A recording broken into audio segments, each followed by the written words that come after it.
Everyone, and welcome to a late Week 10 review, Week 11 preview. We got it started just a little bit after those first games got started, so hopefully we won't be too influenced. I'm not even looking at the scores so far, so it won't matter too much to me. As always, I'm joined by Joel Gibson, and I am your commish show trophy here. Oh, sorry, I was reading my cue cards wrong. That was just an indicator. That wasn't actually what to do. I'm the commish, a.k.a. Mr. Modest. Joel, how was your Christmas, my friend? It was great. We got to see all the family. Got to see Pittsburgh a little bit. Oh, love got that. To see yeah. Christmas, but very close. Yeah, just before Christmas, you and I went to the Bucks game. It was great. Fantastic, and I had a few days off. The worst part is the Dolphins lost this weekend, so I was a little bit bummed about that. Let's hope they can still make the playoffs, but on to basketball. You know who doesn't lose a lot? The Joker. That's who doesn't lose a lot. And let me tell you, he came through last week against Cody for no reason whatsoever. I'm a little bit worried about Book's groin, but hopefully, he'll be okay. Joker posted the first 15-15 triple-double, 40 points on Christmas, and it was the highest triple-double ever posted on Christmas as well. I think those are two very exciting stats. Boy, I like the core of my team, let me tell you. Yeah, Joker's pretty good, and that's the core right there. Yeah, you nailed it with the number one pick. He was the safest player on the board. Now that Steph Curry is injured, you should have no regrets taking him with your number one pick in Dynasty. And Davis as well, since he was technically going at number one there for a while now. The key here is I did it while only adding one player. I picked up Nance at the beginning of the week, but he didn't play at all this week anyway, so it didn't matter. The key is that $6 that I saved there against Cody. That'll be helpful as we move forward. Cody's tanking, so, it's not like I was super worried. I moved to 6-4, and Cody moves to 2-8. Next matchup, we have Kyle at Doug. Now, Doug wins another matchup, and just like you and I were talking about last week, Doug moves to 500. He is one of four teams that are at 5-5 as we finish up divisional. I think we call them divisional, or do we call? I get it wrong every single week. Are we conferences or are we divisions? I guess conferences, right?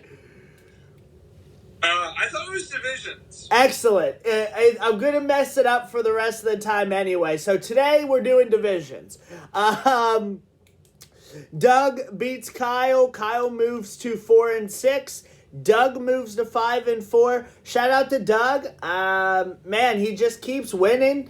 It's impressive, especially with the lack of cycling he does and things like that. Man, he just continues to surprise people. And this coming week, he might shock Matt. Who knows? Next matchup, we've got Matt beating CJ. CJ's in trouble. He's lost, I believe, 3 straight now. He moves to 5-5. Matt, after losing last week to me, also moves to 5-5. Very interesting. We'll have to see what happens with Curry for CJ. And Matt still without Ingram as well. It's interesting for that middle core of players. I feel like those four, and we'll talk about it in a minute, those four could go either way, just like you were talking about earlier. You could decide that you want to go for it, or you could become a seller at the deadline. I believe I did update the Fantrax deadline. The trade deadline is either the 12th or the 13th. Check your apps, everyone. I'll have an exact date next video, but it's either the 12th or the 13th. That is 100% the actual date. It's all updated in there just so everybody knows. And just to explain trades, just so we kind of have it, the trade deadline is for trades this season. That means that you won't be able to trade up until the end of playoffs. It works just like the NBA.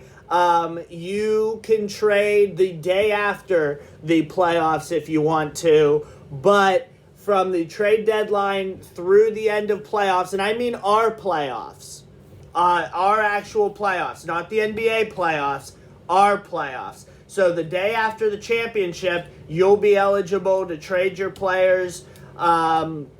We'll go through it as we get a little bit closer. We are going to do a blackout of free agency signing. You'll be able to trade and things like that, but you won't be able to sign new players until a set date this summer. So that's to be determined, but like I said, we'll be setting all these dates as we go along. Joel, anything on the Kyle-Doug matchup or the CJ-Matt matchup? Pretty interesting that Doug held on to Miles Bridges all this time, and it looks like that zero that he just took for 10 weeks. I thought that was interesting. Makes Doug taking zero week after week after week. Yep. Just having a live body that these stats there is going to really help. Absolutely. He mentioned that in the messenger, and I was able to read your lips. You keep cutting out your audio, but I believe that you were saying that he was taking zeros after zeros for Miles Bridges, and that's going to be a change on his roster. He actually mentioned that in the messenger today as well. So you're absolutely right with that. Next matchup, we have Joel Gibson losing to Adam. Bummer, Joel Gibson, as you move to 5-5. Adam moves to 7-3. And an interesting thing we'll get to in next week's matchups. But shout out to Adam, who continues to win. And Joel, 5-5, 500. Good win for Adam.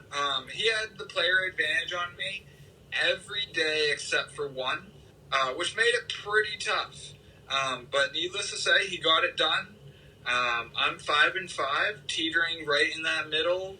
We'll see what happens with me, but I love my trajectory long term. Excellent. Next matchup is Neiman beating Steven. Neiman was technically the home team, but I don't think it mattered too much. Neiman is a force. He will continue to be a force. Steven, unfortunately, you have a tough opponent next week as we head back into divisional play. Shout out Neiman. He moves to 8-2, still number one outright. Steven moves to 4-6. There are two teams that are at 4-6, Kyle and Steven, and right now they could be battling after that last playoff spot. Last matchup, we have Phil taking care of Eric. Eric, it was kind of close when I was looking at it, but Eric's also not setting his lineups, or at least setting them sporadically. So he's really trying to tank harder than Cody.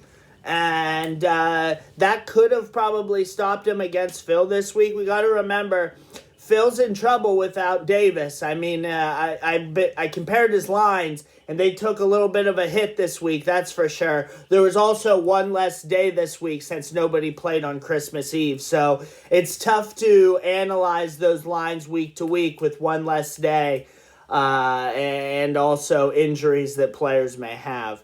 That being said, anything as we close out East versus West? It's always good to see Eric in a matchup. Just something, somebody you can just absolutely maul. So that might be the last one that Phil, right? Phil, yep. That might be the last one Phil gets in for a minute without Davis, although Luka is still pretty good last I checked. Yeah, Luka's still very good. And if he gets this next week, I will be damn impressed. As we move on into next week, we've got Modest at Steven, as I alluded to before. I'm the away team here. Joker's had 3 triple-doubles out of his last 4. So I'm going to ride with the Joker and pick myself. We don't know about Booker, but my team's been putting up pretty solid lines, and if I have to add this week, I will certainly do so. Yeah, your team is looking pretty good. I hate to say it, but outside of Kate, they're looking pretty good. And Steven's team is at a bit of an identity crisis right now. They're just not. They're not looking like they're necessarily a top tier playoff team, but they look like they could get in at the back end. Right. Does. A playoff team, but not necessarily a contender, if you will. Next matchup is my matchup of the week. We've got Neiman at Phil, as I just alluded to here.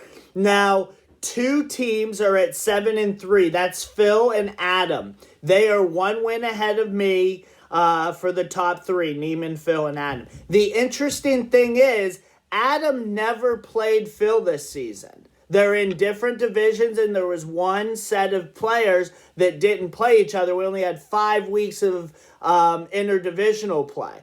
So, if it gets down to it and tiebreakers happen, the next thing would be total points. It's conference record, or it's head-to-head, conference record, then total points. If it gets down to it and it's total points, Phil being that many players down and also not having Anthony Davis, Adam will likely get the tiebreaker without even playing Phil. So that's an important note to make as we move forward here. I just want to point that out.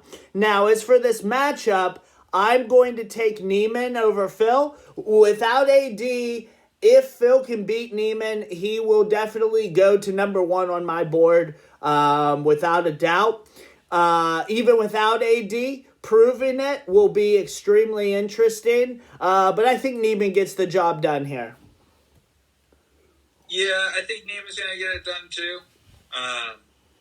He's just a little healthier. And Davis was playing so well and such a big part of that team.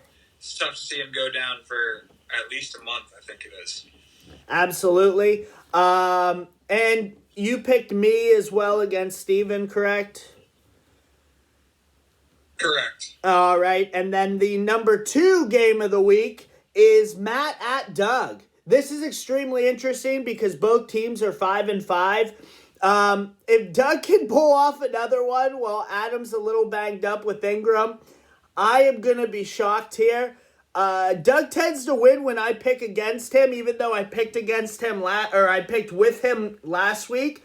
I'm going to flip and go against Doug, going back to the days of old when he loved to prove me wrong. I'm going to pick Matthew to win. Good luck to Doug. I have to assess real quick. Especially with Zion. Wait, did Zion play tonight? He is out for conditioning.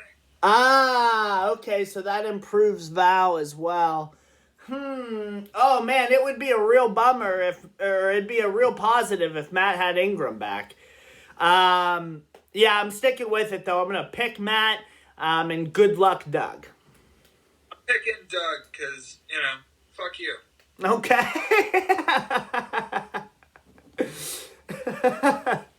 Next matchup, we've got another interesting matchup, but not really. We've got Kyle at CJ. Kyle's still without Kat. I don't think I have to say anything else. Even without Steph, I think CJ's going to get this one done. Yeah, I'm picking CJ as well. He's too good to... Did you say he had lost 3 in a row? Yeah, 3 in a row. Yeah, you're just not going to lose 4 in a row, I don't think, when you have Kevin Durant and James Harden in fantasy. James Harden's been playing well as well. Man, if he had Steph, it makes me nervous, those 3 together. That's insane. That is a lightning in a bottle team. Trying to play that over a 2-week span is nuts. Yeah, that being said, I don't know what you do if you're Kyle. I think you just got to ride it out, try to get into the playoffs, or just tank and be that best bottom 4 team in the consolation bracket to go after that number 1 pick.